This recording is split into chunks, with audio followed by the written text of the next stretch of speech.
dia, povo de Deus, graça e paz a todos. Sejam bem-vindos à nossa aula aqui na Escola Dominical, aqui Igreja Metodista em São Roque, distrito de Sorocaba. Nossos pastores, pastor Eduardo, pastor Felipe, um abraço para vocês, meus pastores. Que bom que você está com a gente aqui hoje, né? Está conosco, Deus te abençoe. Um abraço para você que está nos acompanhando nesse ministério aqui, Escola Dominical, nessas aulas à distância. Para você que está dando uma passadinha, uma espiadinha nesse canal, obrigado pela tua companhia, Deus te abençoe, sejam todos bem-vindos. Você já sabe, nós estamos terminando a revista Maturidade Cristã, Fé, Experiência e Convivência. Você está vendo aí, talvez se a gente não fizer nenhum repeteco de nenhuma lição, talvez por um bom tempo a última vez a carinha dessa revista, né? Nós estamos estudando a última lição, a lição número 23 dessa revista, né? E olha, é uma bela revista da editora Angular. Gostamos muito de estudar essa revista, tá bom? Foi muito edificante para nós. E o título da nossa lição de hoje é Renúncia e Maturidade Cristã. E está fundamentado no texto de Marcos, capítulo 8, versículos 27 até o 38. É o que nós vamos estudar hoje, tá bom? E o objetivo da nossa lição hoje é nós refletirmos um pouco sobre a renúncia como um fruto, né? Como algo que vem de maturidade. Eu renuncio a partir de alguma coisa a partir do momento que eu tenho condições para fazer isso, a partir do momento que eu já tenho maturidade para fazer. E esse texto de Marcos, né? Antes de nós lermos o texto, Marcos 8, 27 e 38, esse texto do livro de Marcos, muitos consideram esse texto como um texto central de Marcos. Mas por que ele é um texto considerado central? Marcos 8, 27 a 38. Vamos dar uma olhadinha? Porque se trata de um marco na história onde, simultaneamente, ao mesmo tempo, o texto fala de um ponto, que nós podemos chamar assim, de um ponto de chegada de um longo caminho de discipulado, onde Jesus vinha já durante um certo tempo, 3 anos mais ou menos, caminhando com os seus discípulos. E também nesse mesmo texto, ele é também o início, né, ou podemos chamar assim, um ponto de partida para um aprofundamento de difícil compreensão por parte desses discípulos de um tema um pouco mais árduo, um pouco mais delicado que Jesus vai apresentar para eles. Ou seja, Marcos 8, 27 a 38 é um ponto de chegada. Jesus chega até esse momento caminhando com seus discípulos e é um ponto de partida para novos desafios para a vida desses discípulos, tá certo? Por isso, o texto central, considerado o texto central de Marcos. E é um tempo onde Jesus começa então a falar mais claramente para eles a respeito do seu reino e do seu ministério. Principalmente aqui, Jesus fala mais abertamente sobre sua morte, sobre sua ressurreição. Como assim? O Senhor vai morrer?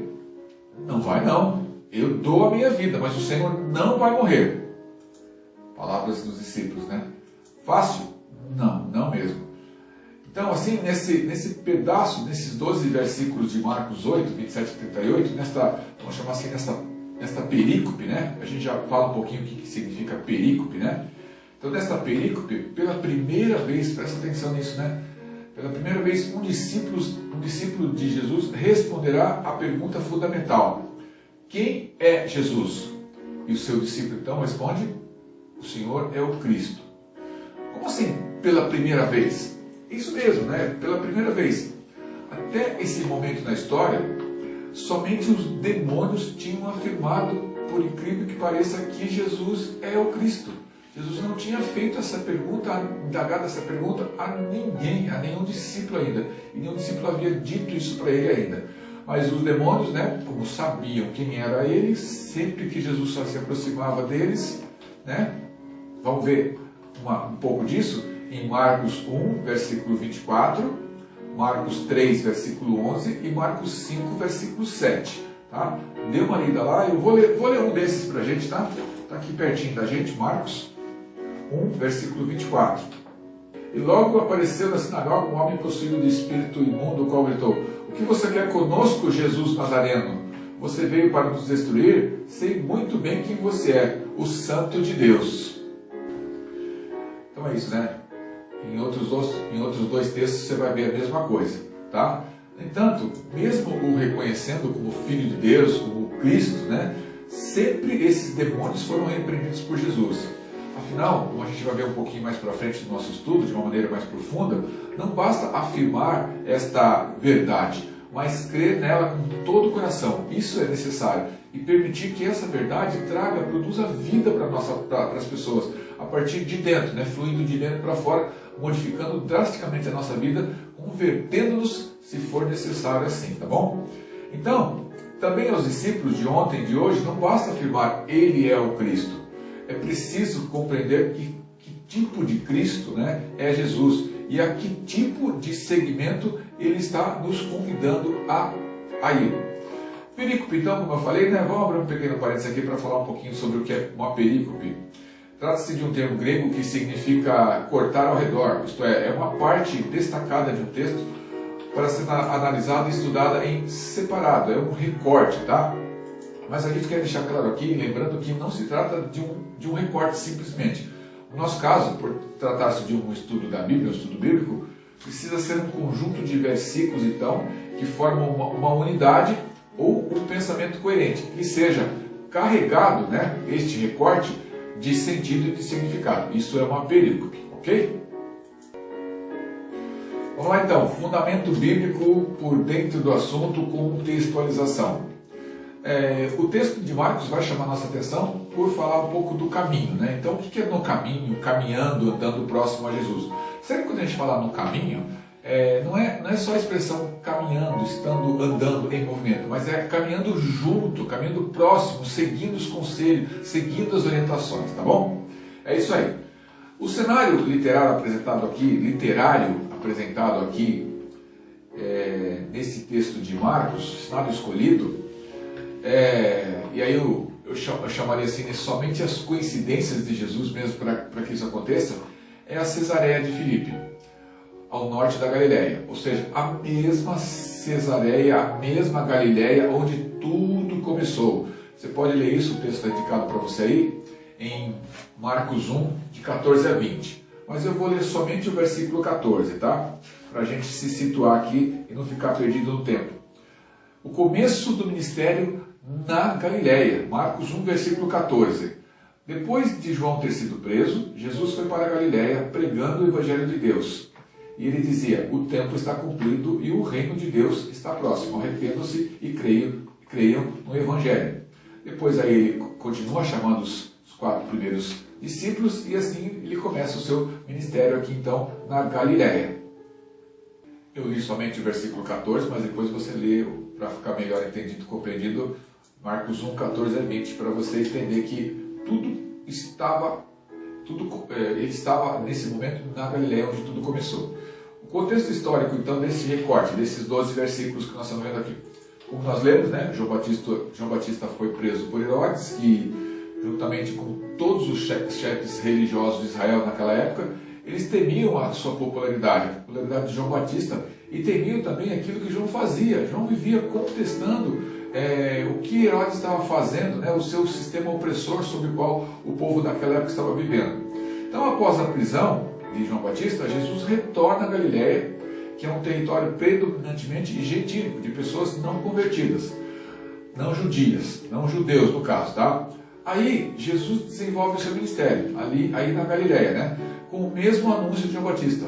Nós lemos aqui, versículo 15, né? De Marcos 1, arrependei-vos, né? Esse anúncio de João Batista da proximidade do reino e da necessidade de arrependimento e conversão à justiça. Lembra que nós estudamos isso? Quem está nos acompanhando aqui, a lição número 3 dessa revista, né? Ela falou a respeito disso, arrependei-vos. Estudamos em fevereiro, mais ou menos, tá bom? Está lá, é um dos nossos vídeos no nosso canal da classe de adultos no YouTube. Igreja Metodista São Roque, canal Escola Dominical, playlist classe de adultos, lição arrependei-vos, tá bom? Vamos ler então o texto proposto para nós? Marcos 8, 27 até 38. Vamos lá? Eu vou fazer essa leitura então na Nova Almeida atualizada, tá bom? Marcos 8, 27 a 38. A confissão de Pedro. Então Jesus e os discípulos foram para as aldeias de Cesareia de Filipe. Como falamos, né? No caminho perguntou aos discípulos, quem os outros dizem que eu sou? Os discípulos responderam: uns dizem que é João Batista, outros dizem que é Elias, e outros ainda dizem que é um dos profetas. Então Jesus perguntou: e vocês? Quem dizem que eu sou? Respondendo, Pedro lhe disse: o Senhor é o Cristo. Então Jesus os advertiu de que a ninguém dissessem tal coisa a seu respeito. Versículo 31 tem uma perícope dentro da perícope, né? Versículo 31, Jesus prediz a sua morte e ressurreição. Então Jesus começou a ensinar-lhes que era necessário que o Filho do Homem sofresse muitas coisas, fosse rejeitado pelos anciãos, fosse rejeitado pela liderança, fosse rejeitado pelos sacerdotes, pelos principais sacerdotes, pelos escribas, fosse morto e que, depois de 3 dias, ressuscitasse. E isto ele expunha claramente. Então Pedro, chamando-o à parte, olha aí, né, começou a repreendê-lo. Mas Jesus, voltando-se e vendo os seus discípulos, repreendeu Pedro e disse: saia da minha frente, Satanás, porque você não pensa nas coisas de Deus, e sim nas coisas dos homens. Versículo 34, o discípulo de Jesus deve levar a sua cruz. Então, convocando a multidão e juntamente os seus discípulos, Jesus lhes disse: se alguém quer vir após mim, a si mesmo se negue, tome a sua cruz e siga-me. Pois quem quiser salvar a sua vida, a perderá. E quem perder a vida por causa de mim e do Evangelho, esse a salvará. De que adianta uma pessoa ganhar o mundo inteiro e perder a sua alma? Que daria uma pessoa em troca da sua alma? Pois quem nesta geração adúltera e pecadora se envergonhar de mim e das minhas palavras, também o Filho do Homem se envergonhará dele quando vier na glória de seu Pai com os santos anjos. Até o versículo 38. Esse texto de Marcos é o início de um bloco de instruções que Jesus apresenta a quem quer segui-lo. Ele começa a fazer alguns ensinamentos: se você quiser seguir, você tem que fazer isso, praticar isso, fazer aquilo.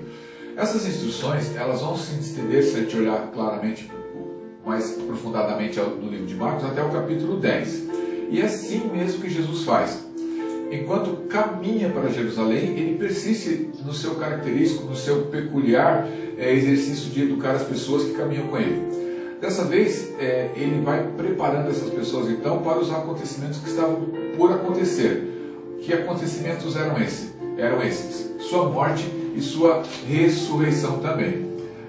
O tema da iminente, né, daquilo que estava prestes a acontecer, sua morte, sua ressurreição, domina o Evangelho de Marcos, né, que registra no mesmo livro de Marcos, 3 pronunciamentos de Jesus acerca da sua crucificação, que constitui parte de sua autorrevelação. Ele estava agora se revelando como Jesus, como Filho de Deus.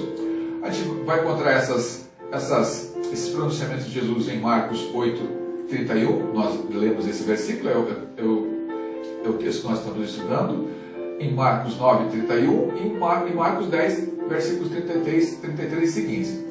Nós observamos então que cada uma dessas 3 predições feitas por Jesus, ela foi seguida, como a gente viu aqui na reação de Pedro, né, também por uma reação negativa dos seus discípulos, nos versículos seguintes, né? Se não uma reação negativa, pelo menos uma considerável dúvida sobre isso tudo que Jesus estava fazendo, ou simplesmente uma não aceitação por falta de entendimento mesmo, tá bom? Embora, né, a cruz ela seja central no sacrifício de Cristo, a cruz não é o fim, né? Jesus saiu da cruz, a cruz está vazia. Ela aponta o caminho para o reino, que só será consumado, aí sim, com a volta, com a segunda vinda de Jesus Cristo em poder e glória, tá bom? Que é o versículos 38 do capítulo 8 até o versículo 1 do capítulo 9, está indicado aí para você ler depois para entender um pouquinho melhor, tá bom? Vamos pensar um pouquinho na pergunta. O que dizem que eu sou? Vamos pensar assim. Não há como negar a vida e a história de Jesus. Isso todos nós sabemos, né? Que Jesus Cristo veio, viveu como homem aqui. Muitos podem não acreditar. Muitos, às vezes, podem não acreditar nele como Filho de Deus, mas não podem negar que ele de fato existiu. As marcas, os exemplos que ele deixou enquanto esteve aqui na Terra são incontestáveis, a gente sabe disso, né? Jesus dividiu a história em antes e depois dele, antes de Cristo e depois de Cristo, certo? Se olhar para o mundo corporativo, o mundo das empresas, a gente pode entender que as pessoas veem Jesus como um ótimo modelo de líder. E em várias palestras eles vão citar Jesus como um grande líder. Jesus que com 12 pessoas mudou o mundo, tá certo? Para algumas religiões, do mesmo jeito, Jesus é um profeta que recebeu uma iluminação diferente, especial, diferente dos demais profetas. Então, enfim, as pessoas falam muitas coisas sobre Jesus, mas o que interessa mesmo é o que ele significa para nós, né? E se ele é para nós, o que a Bíblia afirma que ele é, o Cristo, né? Então, quando Jesus esteve na Terra, faziam-se, da mesma forma, muitos comentários a seu respeito.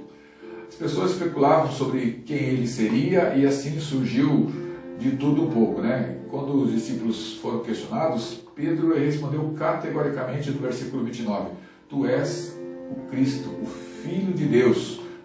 Ele sabia quem era Jesus realmente e por isso ele não precisava ficar imaginando, eu acho que o Senhor é, eu penso que o Senhor é. Não, nada disso. Não basta apenas achar que Jesus foi um grande homem, profeta de Deus. É preciso saber, queridos, que ele é de fato o Filho de Deus, enviado para morrer em nosso lugar e, olha só, que ele é o único, ele é o caminho para chegarmos até Deus. Mas como será que Pedro soube disso, né? Como será que Pedro respondeu logo como quem era Jesus? Porque Deus revelou isso para ele. Vamos ler o texto? É um versículo só. Mateus 16, versículo 17. 16, 17. Então Jesus lhe afirmou, quando Pedro respondeu, o Senhor é o Cristo, o Filho do Deus vivo. Bem-aventurado é você, Simão Bar-Jonas, porque não foi carne e sangue que revelaram isso a você, mas meu Pai que estás nos céus. E é nesse caminho, então, que Marcos põe na boca de Jesus a sua primordial pergunta, né? Quem dizem as pessoas que eu sou? Muito acertado, né? Pois é exatamente nesse caminho que essa pergunta é feita para nós também. Se estamos caminhando com Jesus, estamos andando com Jesus, frequentando igrejas, participando de ministérios, quem é Jesus para nós também?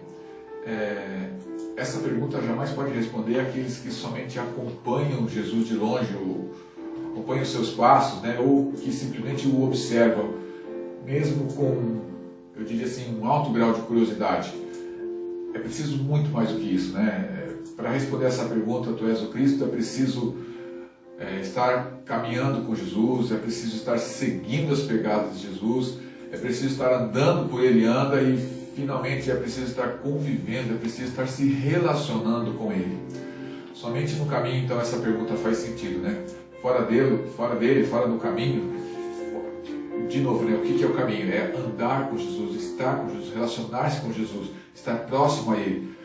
Fora do caminho, essa pergunta ela é pura curiosidade e curiosidade inútil, tá bom? O texto de Marcos 8, 27 e 38 que a gente leu então, a gente pode dividir ele em 3 pequenos blocos, cada um com um tema bem definido. Olha os blocos, como que a gente pode dividir eles assim, ó. Do versículo 27 a 30, nós lemos sobre a bela confissão de Pedro, onde ele responde, tu és o Cristo. Do versículos 31 a 33, nós lemos que Jesus fala abertamente então sobre sua morte e sua ressurreição. E do versículos 34 até o 38, Jesus nos fala sobre o tema do nosso estudo de hoje, que é renúncia. É nesse pedaço então, né, do texto, né, que Jesus ele declara, ele explicita, ele fala abertamente sobre as exigências de Deus para os seus discípulos, através das expressões que ele usa aqui, né? Negue-se a si mesmo, tome a cruz e siga-me. Negue-se, tome a cruz e siga-me. A natureza e o caminho do discipulado, eles são padronizados de acordo com quem Jesus é e para onde ele está indo. Seguir a Jesus requer, então, autonegação, abnegação, negar-se a si mesmo, altruísmo da nossa parte, tá bom? Então vamos ver versículos 31 a 33, quando Jesus fala abertamente sobre sua morte e sobre sua ressurreição, né? Mediante a resposta que Pedro dá para ele, então, Jesus traz novos ensinamentos, apontando as implicações a respeito disso. Sofrimento e rejeição estavam entre essas implicações, né? E Pedro não consegue de primeira assimilar esse ensinamento de Jesus. Quando ele repreende Jesus, né, ele mostrava claramente que, mesmo tendo acabado de exclamar uma das coisas mais lindas, né, e verdadeiras, né, que Jesus era o Cristo, ele não tinha ainda uma compreensão correta a respeito do título de Jesus, né? Natural, isso é natural, né? Por quê? Porque naquela época, muitas pessoas, muitos se levantavam como cristos, né? Como pequenos cristos, ou seja, como pessoas ungidas, né? E na expectativa do povo, cabiam nesse contexto, nessa palavra Cristo, pessoas que viriam como juízes, como profetas, como doutores, como guerreiros,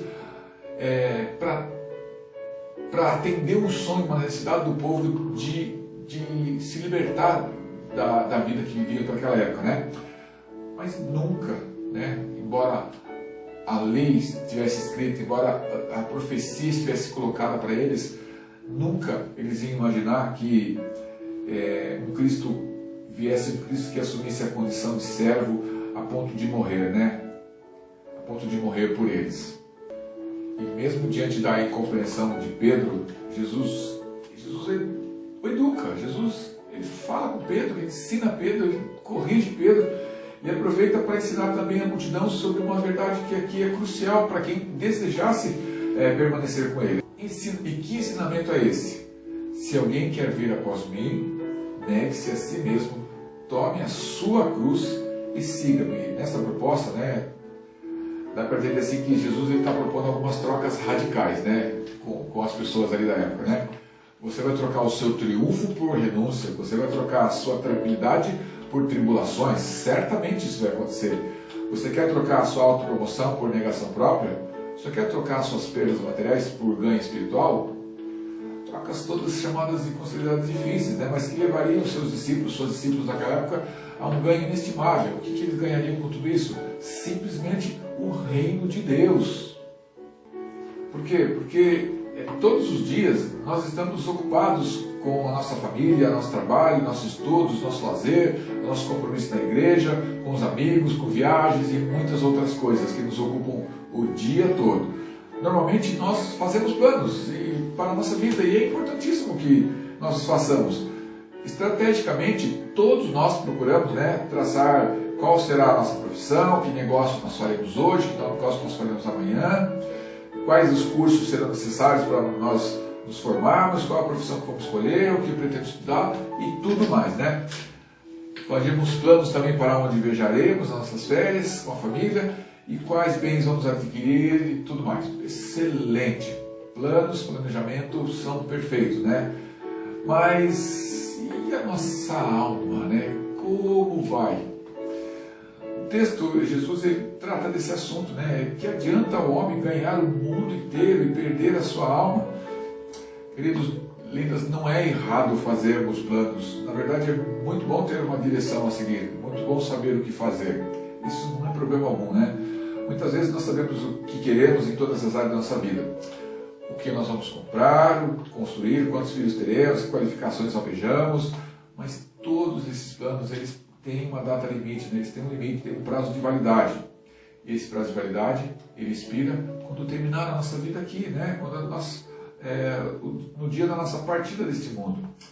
Porém, a gente precisa entender que a nossa alma, ela transpassará para a eternidade. E aí a pergunta, né? Temos pensado no que acontecerá então? Nosso relacionamento com Deus tem algum espaço quando traçamos planos ou é deixado para depois? Mais ou menos assim, né? Muitas pessoas pensam que negar-se a si mesmo significa desistir ou deixar de aproveitar a vida. Não é nada disso, né? É óbvio que, em um certo sentido, os discípulos de Jesus, quando estavam andando com ele, já tinham se esquecido de algumas das coisas dessa vida. Certamente, né? Segurança, conforto, isso já tinha sido deixado de lado por eles. As suas casas, seus empregos, tudo mais. Negar-se a si mesmo, ele passa a ser uma condição para aceitar Jesus e o reino de Deus como fundamento para nós pensarmos e nós agirmos.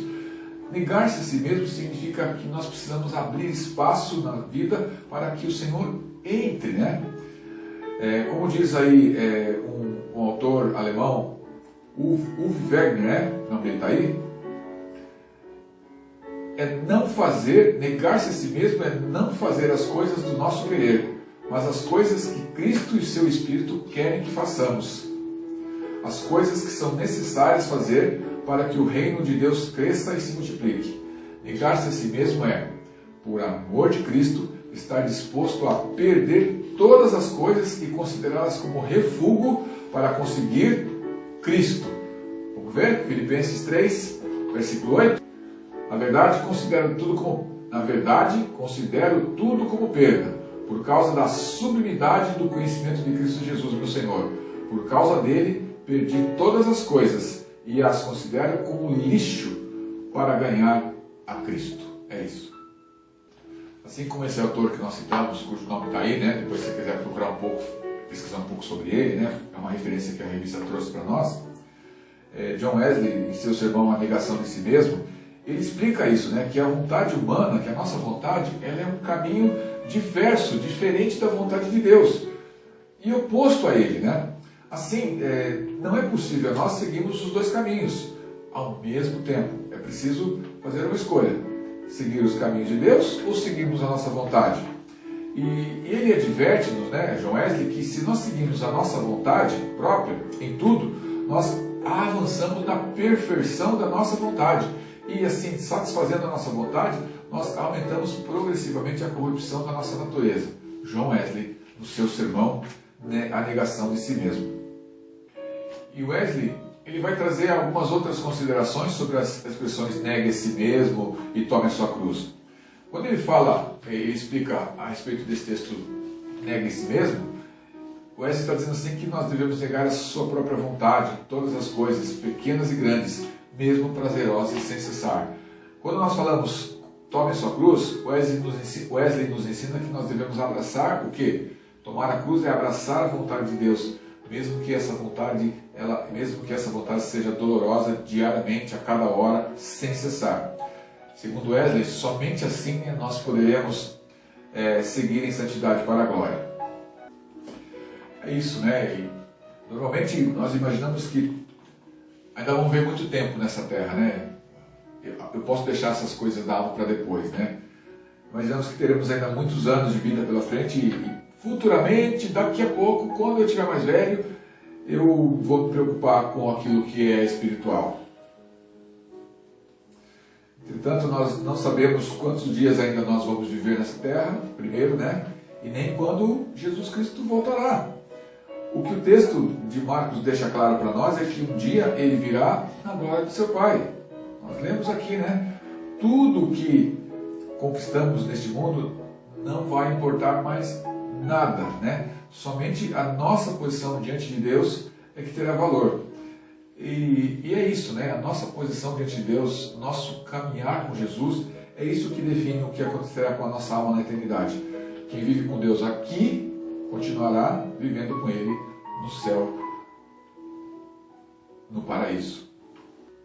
Assim como falamos de Uwe Wegner e falamos de Wesley, Jesus, ao ensinar isso para as pessoas, né, que o seguiam, negar-se a si mesmo, tomar a cruz e segui-lo, ele se comprometia, né, Jesus, radicalmente, de coração, de alma, de vida mesmo, com o processo de amadurecimento espiritual daqueles homens e daquelas mulheres para os quais ele estava ensinando. Assim, ele dava para essas pessoas, naquela época, o real entendimento do que significava estar junto dele, caminhando com ele, né? Procurando tirar toda e qualquer interpretação que pudesse erroneamente ser mal interpretada, falsa, a respeito da proposta que ele trazia de reino de Deus para aquelas pessoas, né? E o acesso a esse reino, ela implicava, né, uma renúncia radical e explícita na expressão negue-se a si mesmo, né? Esse ensinamento, negue-se a si mesmo, estava no próprio testemunho de Jesus, que foi o maior exemplo de renúncia já visto. Vamos ver Filipenses 2, 5 a 11? Quero ler com vocês. O exemplo de Cristo, então, na humilhação. Tenham entre vocês o mesmo modo de pensar de Cristo Jesus, o qual, subsistindo em forma de Deus, não julgou como usurpação o ser igual a Deus. Pelo contrário, ele se esvaziou, assumindo a forma de servo, tornando-se semelhante aos homens, e reconhecido em figura humana, a si mesmo se humilhou, tornando-se obediente até a morte, e morte de cruz.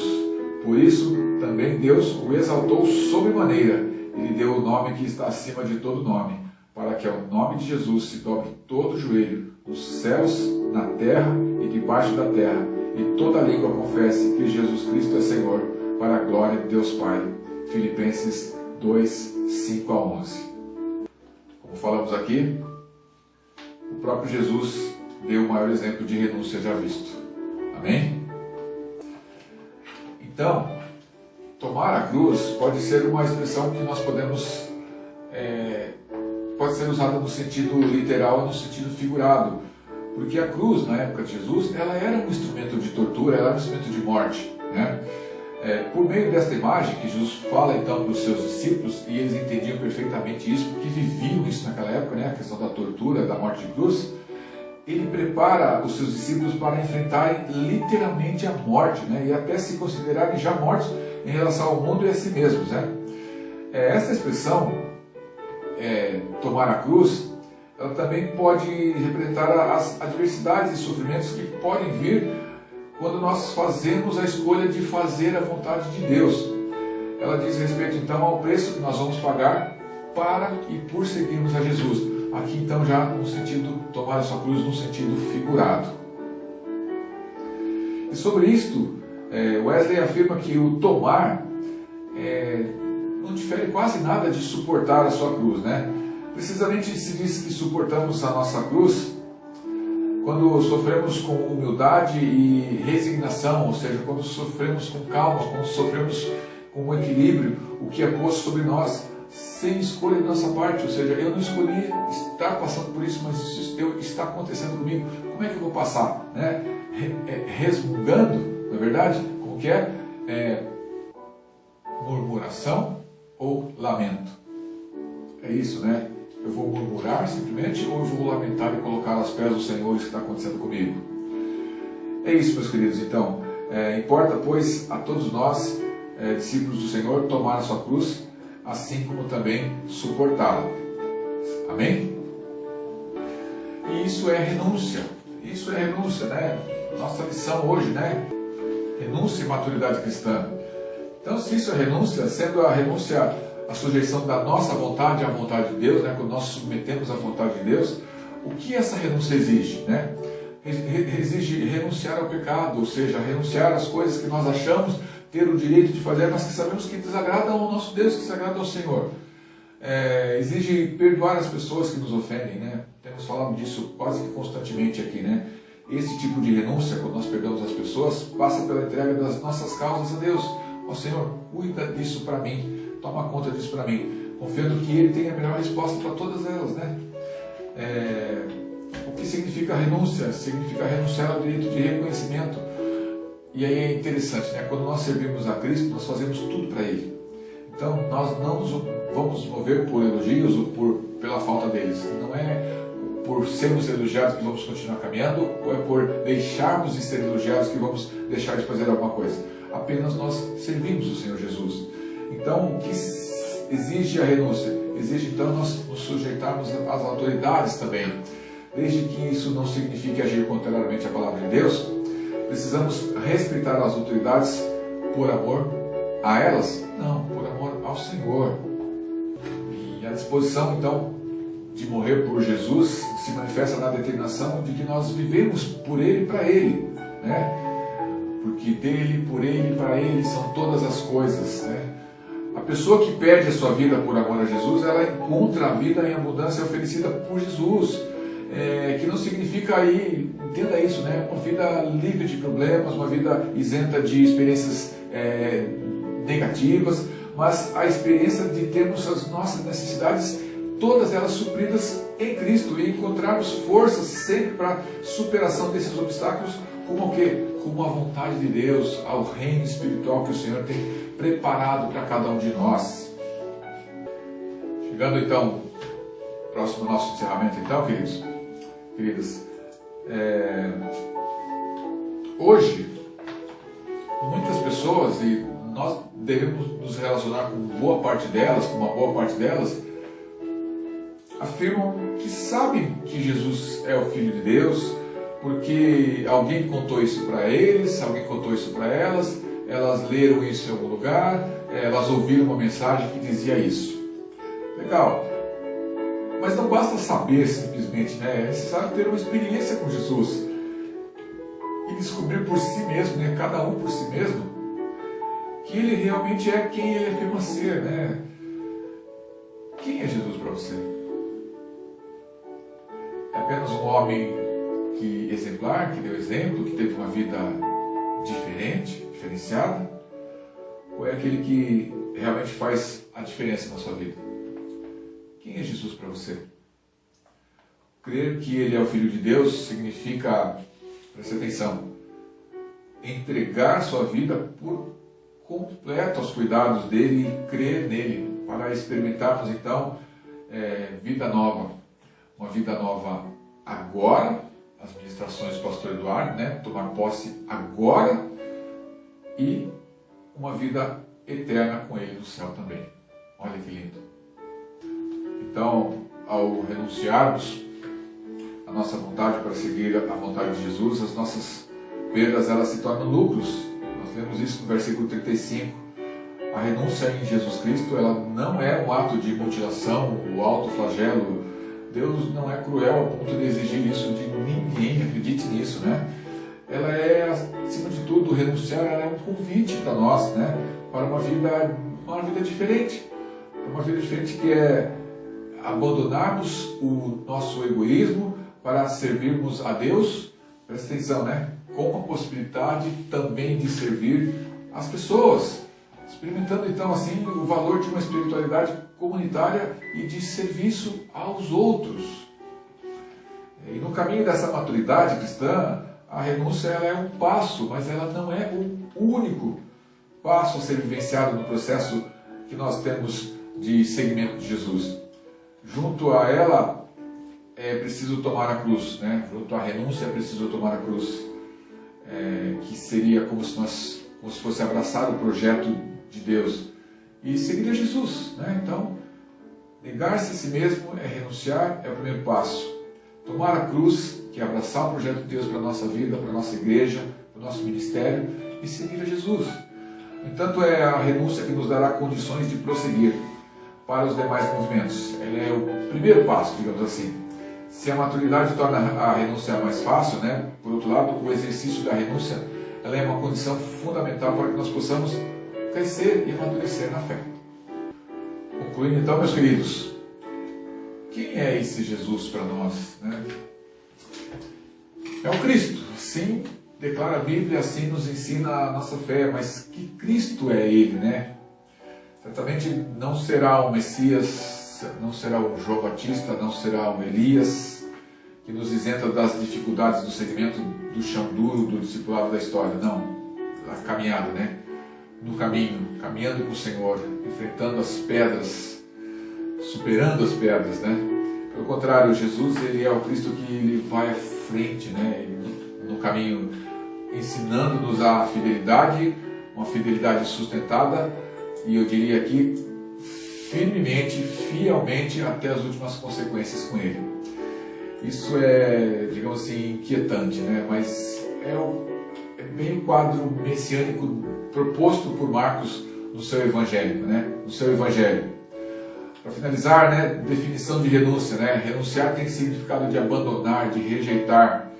E quando nós falamos em abandonar, não significa deixar guardado em algum lugar, escondido em algum lugar, colocado em algum lugar, para depois deu saudade de tomar. Não. Renúncia significa jogar fora, como Paulo diz em Filipenses, né? Jogar no lixo mesmo, né? É considerar isso como escória, como lixo, como monturo mesmo, né? Um monte de... É isso. É isso que Jesus propõe para nós, para os seus discípulos, né? E para as pessoas que vivem hoje seguindo os seus passos, para que nós estivéssemos preparados e prontos para a missão. Que missão? Missão de anunciar esse seu evangelho de amor, evangelho de misericórdia. E o mestre está falando para nós, né, de um modo bem incisivo, né? Ele está deixando para nós algumas advertências fortes e provocadoras nesse texto, mas que são necessárias para nós entendermos que a missão precisa ser cumprida, que o Evangelho de Jesus precisa ser espalhado. E como dissemos, né, renúncia é apenas um primeiro passo, né? Ela é, embora seja uma marca de maturidade na vida cristã, pois ela nos torna mais semelhantes a Jesus, como seus discípulos e discípulas, ela ainda é hoje um desafio para nós, né? Se alguém quer seguir a mim, se alguém quer vir após mim, negue-se a si mesmo, tome a sua cruz e siga-me. Nós podemos aceitar com confiança a proposta de seguir os passos de Jesus, claramente, tranquilamente, crendo que a morte para os nossos pecados e para as nossas vontades produzirá em nós começamos falando isso lá no início da lição, né? Produzirá em nós frutos que promovem uma vida saudável à luz dos parâmetros bíblicos e nos levam para onde? Para onde nós estamos nos preparando aqui por essa passagem nessa terra, né? Para a eternidade com o Senhor. Porque para a eternidade todos nós iremos. Mas você quer passar a sua eternidade com o Senhor? Ou você quer passar a sua eternidade longe do Senhor? Hã? E aí? Amém, meus queridos? Entendemos então um pouquinho? Caminhamos um pouquinho mais? É isso, a gente finaliza então assim com essa lição, a nossa revista, né? Maturidade Cristã. Fé, experiência e convivência. Que os textos e as leituras de hoje nos ensinem a não olhar só para nós mesmos, né?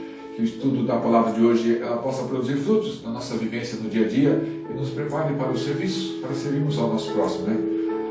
Semana que vem é bem provável que a gente inicie uma nova revista. Dá uma olhadinha aí na carinha dessa revista. Na verdade, a gente está fazendo um aproveitamento de um material que nós encontramos lá na igreja. Algumas revistas estão colocadas lá, né? Dá uma folga para a nossa tesouraria, né? Para não comprarmos revistas e aproveitarmos a revista que nós temos na igreja, tá bom? É um desafio para nós, queridos, é Antigo Testamento. Embora eu goste bastante do Antigo Testamento, né? É um desafio para a gente caminhar, tá bom? E vamos ver se a gente consegue trabalhar com essa revista, tá bom? Amém, meus lindos? Amém, minhas queridas? Obrigado mais uma vez pela tua companhia. Se o Senhor permitir, semana que vem a gente se encontra aqui de novo, tá bom? Beijo para vocês, fiquem na paz, se cuidem. Amo todos vocês. Beijo. Tchau. Até semana que vem.